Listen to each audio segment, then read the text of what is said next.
Poštovani prijatelji i poštovani gledalci, kao što kažu stari Latini, per aspera ad astra, preko trnja do zvezda, ja bih otprilike tako opisao situaciju što se tiče klinike za pedijatriju.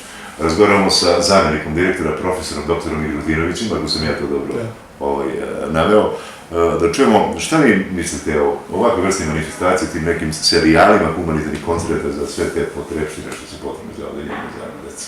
Nažalost, ova zgrada koja je napravljena 1963. godine zahteva detaljno renoviranje.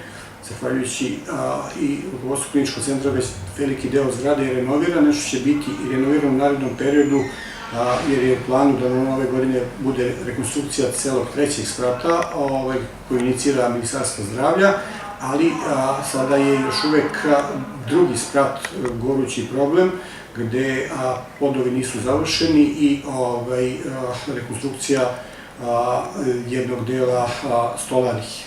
Tako da ove akcije su svakako od velike koristi, jer se uz napore, Ministarstva i rukovodstva kliničkog centra i tako deo sredstava prikuplja da bi, zgrada koja je dosta stara, privela se punoj nameni, odnosno lečenju teško bolesne dece.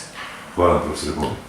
Dragi prijatelji, idemo na ono što treba da dođe posle toga, a to je humanost, emocija, budućnost, jer deca su ipak naša budućnost.